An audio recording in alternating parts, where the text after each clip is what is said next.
दिल्ली के coaching centre के basement में डूबने से 3 छात्रों की मौत का मामला अब हाईकोर्ट पहुंच गया है। दिल्ली हाईकोर्ट कल इस मामले की सुनवाई करेगा।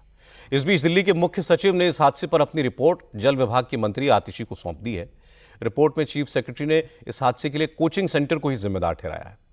चीफ सेक्रेटरी ने कहा है कि इस मामले में एमसीडी की लापरवाही भी सामने आई है, इसलिए नगर निगम के 2 इंजीनियरों पर भी एक्शन लिया गया है।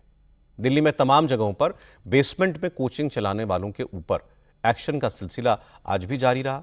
आज दिल्ली की मेयर शैली ओबेरॉय खुद पूर्वी दिल्ली के प्रीत विहार इलाके में गई, जहां भी कई कोचिंग सेंटर हैं।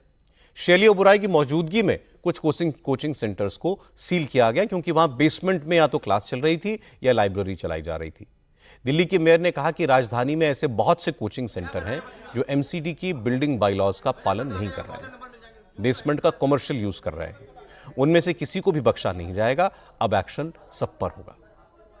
आज हम संस्कृति एकेडमी के बाहर खड़े हैं। हमने देखा कि बेसमेंट में कोचिंग सेंटर चल रहा है जो कि इलीगल है। इनके कोई भी जो नियम है एमसीडी के, उनका उल्लंघन किया हुआ है। ये राजेंद्र नगर में जिस प्रकार से एक दुखद घटना हुई, जिसमें एक कोचिंग सेंटर की बेसमेंट में पानी भरने से 3 बच्चों की जान चली गई, और पूरी दिल्ली में ऐसे बहुत सारे कोचिंग सेंटर्स हैं जो बेसमेंट में इलीगल अवैध तरीके से चल रहे हैं, जिन्होंने एमसीडी के बिल्डिंग बायलॉज की धज्जियां उड़ाकर रखी हैं।